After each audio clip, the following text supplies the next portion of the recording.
Now, there's so many races throughout IndyCar history that were amazing, and you'll get many different answers at which one might be the best race of all time. And one that people like to mention is the 2000 Michigan 500 at Michigan International Speedway. This race saw 52 lead changes and two of the sport's all-time greats duking it out throughout the duration of this race. Part of the reason why the racing was so close and they had so many lead changes was due to the hand-forward device, which the kart series put on the cars in the late 90s, specifically for Michigan and Fontana. Think of it as like a 2x4 that's been placed on the rear wing, and it creates a tremendous amount of drag that slows the cars down, but it also punches a huge hole in the air, and the draft from the car behind is pretty extreme. Paul Tracy was on the pole for the race with an average speed just shy of 235 miles an hour, with Michael Andretti alongside him on the front row. Just like you did in 95, Parker Johnstone, Paul Tracy is bringing the field toward the green flag.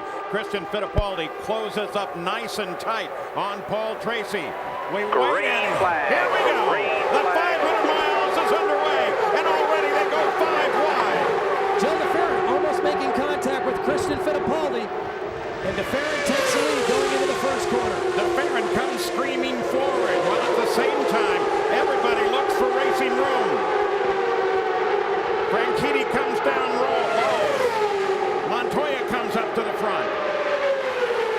Michael slots into second. And DeFerrin drops back to third. They come 3 wide. It shows you how quickly things can change here. Montoya started 7th, and he leads the opening lap. What an insane start up front, as the back of the grid wasn't even really lined up. They were pretty much single file, but the officials threw the green flag anyways, and immediately when they hit that start finish line, they all fanned out to 5 wide, and Juan Pablo Montoya was able to take advantage on the bottom and go from 7th to lead the opening lap. For the next several laps, at the end of every straightaway, Michael Andretti and Juan Pablo Montoya would pretty much swap the lead, as the Hanford device basically made it impossible for one driver to drastically pull away from the other, unless one of the drivers had a big moment and a costly mistake that would make them lose the draft. By lap 18, the constant swapping of the lead back and forth between Montoya and Michael Andretti would eventually bring the rest of the pack up to them, as several other drivers have now joined the fight for the lead. The broadcast was showing a replay of something that happened earlier in the race, but during that time, Helio Castroneves would take the lead of the race, in which he kind of seamlessly came out of nowhere, and the field began to get a little stretched out a little bit, as some drivers started to conserve some of their stuff. As I'm sure lots of kart fans are aware that back in the 90s and the early 2000s, attrition was a huge thing, and a lot of the teams were stressed out about their cars making it all 500 miles. Montoya was still in second, but Michael Andretti slipped back to 6th. On lap 33, leader Helio Castroneves would come in for a routine green flag pit stop, with Montoya pitting on the previous lap. As the race to this point has been caution-free and incident-free, and the pack is honestly pretty spread out. During this pit stop though, Jimmy Vasser would run into a little bit of trouble, as Christian Fittipaldi was exiting his pit stall while he was trying to enter his. Jimmy made the wise decision to avoid contact with Christian Fittipaldi, but unfortunately the result of that would be him missing his pit stall, and he would have to go around the track again before coming in for service. And then right after that, Adrian Fernandez would find trouble when he came off the pit limiter. He would spin the rear tires and go for a spin, and this would actually end up bringing out the first caution flag of the race. And here it is, Parker. Now watch as he gets to the last pit. He comes off the pit speed limit, stands on the throttle. The car makes a left-hand turn, just brushes the nose along the wall. Through this whole sequence of events, Team Rahal was able to get Kenny Brack from 3rd to 1st, and he would restart in the lead of the race. Green flag comes out again on board the nose of Max Pappas. It's a good run down the inside.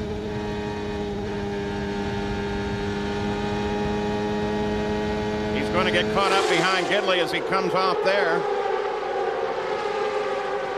Pretty uneventful restart up front, but some good 3-wide action in the middle of the pack. Green flag pit stops would begin once again on lap 76 and would take place over the next several laps, with every driver having to hit pit road. During this cycle, Michael Andretti would be the one to find a little bit of trouble as he overshot his pit box, and that would make him fall down the order to the 10th spot. But just like the conclusion of the last cycle of green flag pit stops, the caution would come out once again, the second one of the day, this time for debris on the racetrack. When everything cycled through, Max Papis would be in the lead of the race and would lead the field back to green on the restart as the broadcast comes back from commercial just as the field was taking the green flag.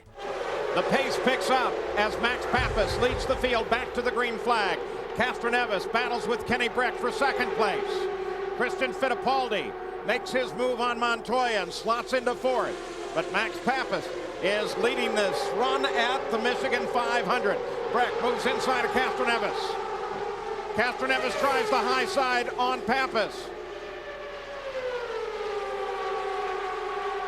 Max answers the challenge. It's going to be close at the line. Castroneves just barely gets him at the line. Kenny Breck sits third. Montoya low now on Fittipaldi. Michael Andretti suddenly slows. Paulo, you think it's something to do with the tires? The crew went over the wall with a fresh set.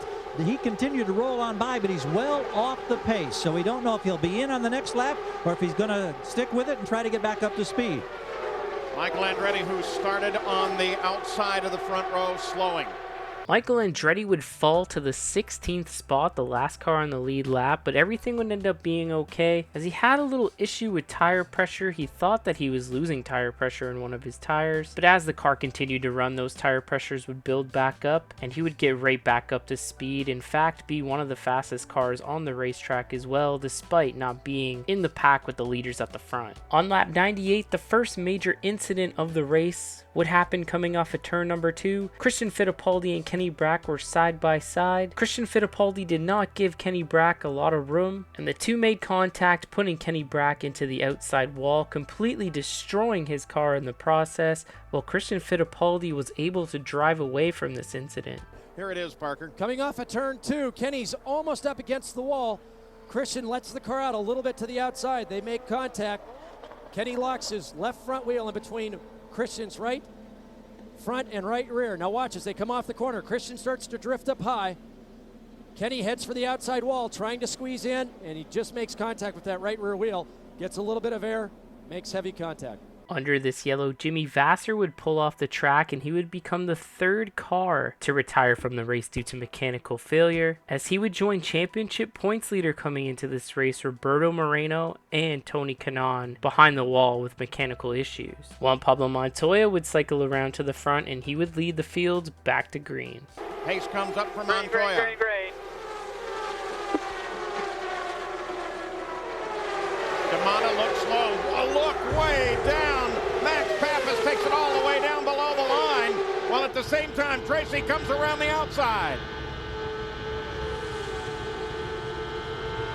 The spotter stand for the drivers is located about 100 feet away from our booth, and as they did that, I saw numerous hands go up there. They were covering their eyes, watching them go down into turn 1.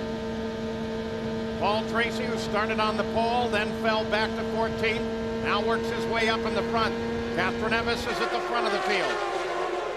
Another pretty wild restart there, as Juan Pablo Montoya was basically a sitting duck and got swarmed on all sides, with Elio Castroneves taking the lead, but he would swap it back and forth with pole sitter Paul Tracy, as the Hanford device just makes it extremely difficult for the car in the lead to stay out front. Not long after the restart, Shinji Nakano would be the next driver to retire due to mechanical issues, as he would complete 104 laps before calling it a day due to driveline issues. On lap 134, Mark Blundell would have a mechanical issue and lose an engine, as he was exiting pit road and would go very slow on the apron. Now you would think that this would be a yellow flag, especially how this car is basically crawling, but believe it or not, this would not bring out a yellow, as he was able to coast, and as soon as he got to the end of the grass, he immediately took a hard left towards the inside wall, and I guess they were somehow able to clear the car. But in the meantime, Michael Andretti has worked his way back up to the front, and he's been swapping the lead back and forth every lap with Elio Castroneves for the last 14 consecutive laps. laps. And they would continue to do so until lap 139 when Elio would come down pit road to make a green flag pit stop. Michael Andretti would come a few laps later on lap 142 as the majority of the field either has or is about to make their green flag pit stop. Similar to previous green flag pit stops throughout the race, this one would also have issues as Cristiano D'Amato would have a fire in the pits as he tried desperately to get out of the car. Thankfully the team was able to get the fire out, as back then these cars were still running on methanol and methanol burns invisible, and you could see just how crazy and hot that fire was as the back of the fueler's suit is literally scorched, which is pretty wild to see. Thankfully he was alright, as there must have been a surface fire on the bodywork that thankfully was extinguished pretty quickly.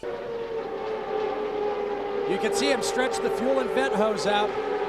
Obviously he's got a hot clutch at starting gauge pulled forward. They're going back to restart it, then they jump back from the car. Obviously they had a surface fire on the bodywork. When these green flag pit stops cycled through, once again Michael Andretti and Juan Pablo Montoya found themselves at the front of the pack. Andretti and Montoya would soon have company though, as a total of 6 cars were in the lead draft and any one could take the lead at any time, including Christian Fittipaldi, who had that major side pod damage with that contact earlier with Kenny Brack, as Alex Tagliani, who seemingly came out of nowhere and hasn't really been a factor in this race up until this point, would pass Andretti to take the lead of the race going into turn number 3. But unfortunately, less than 10 laps later, everything would change for Tagliani. And Alex Tagliani, who had just picked up the lead, catches the wall off of turn 4 and comes to a stop in the tri-oval. Alex Zimmerman trying to find out if his driver is okay. Tag has not yet answered him. There's what happened, Parker. Whoa, did you see Castroneves just missed the back of the car? Well, not just Castroneves.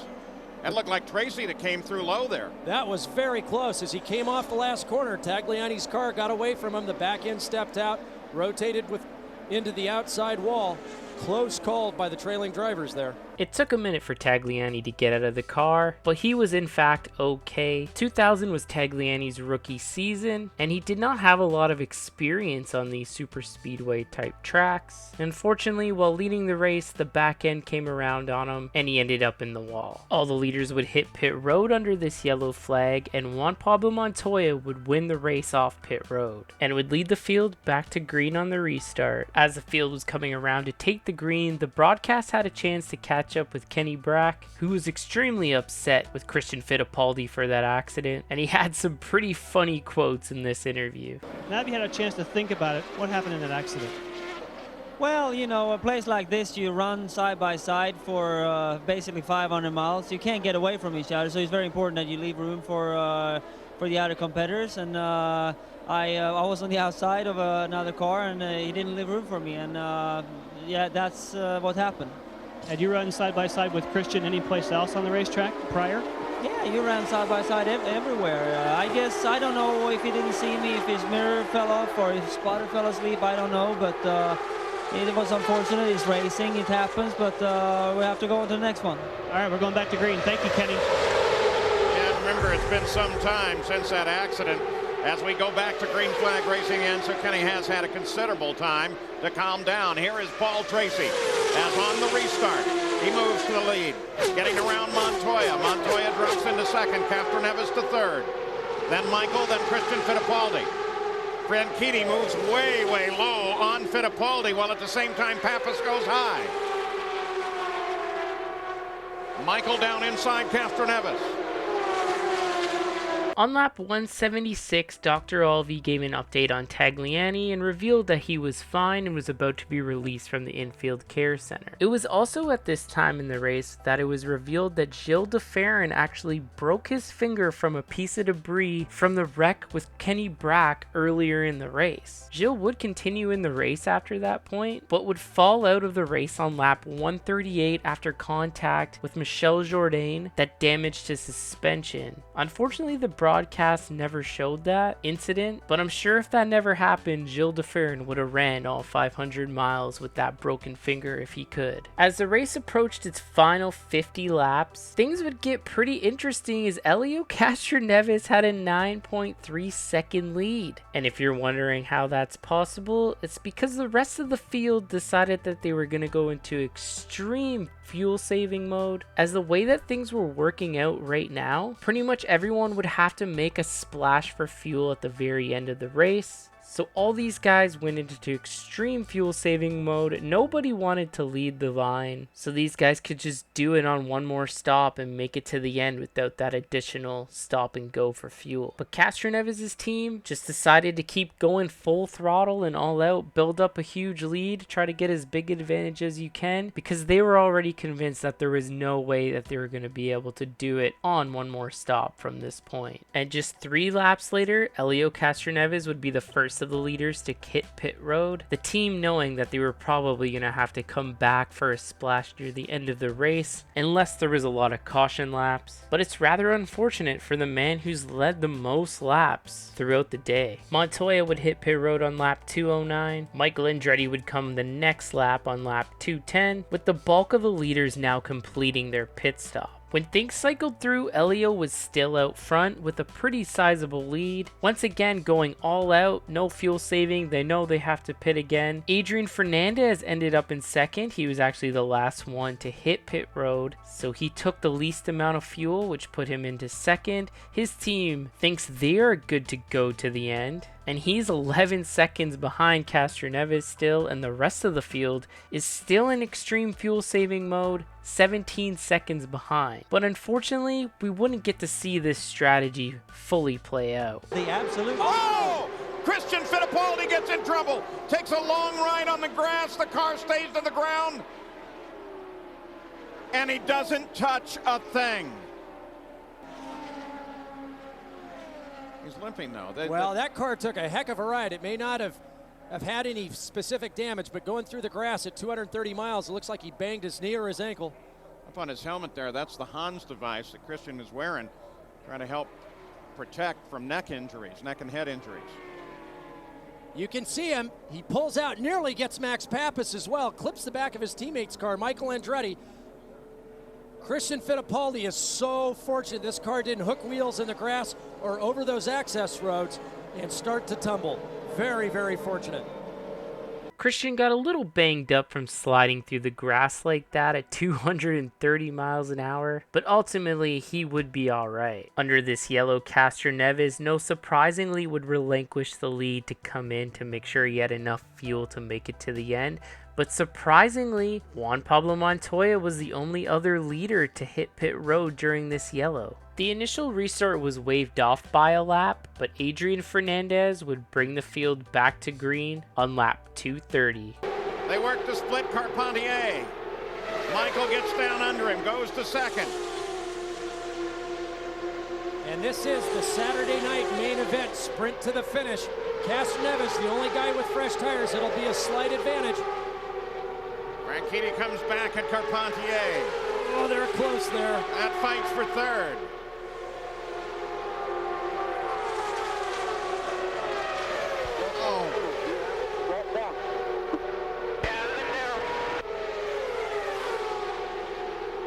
Any courtesy that the drivers have been extending to one another during the course of this race is about to evaporate. You used to be my friend. Michael Andretti takes the lead away from Fernandez.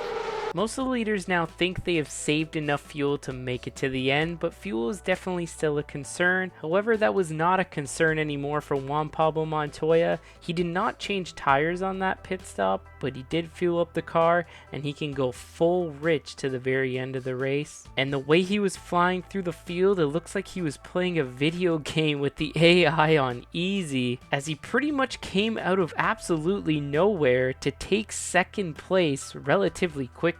That wouldn't be the case though once he finally reached Michael Andretti, as it looked like the beginning of the race all over again with the final 10 laps. These two really going at it, trading the lead back and forth at the end of every straightaway. Montoya, Andretti, Branchitti, now Carpentier to fourth. Castroneves and Fernandez battle for 5th. But the big fight is here at the front of the field.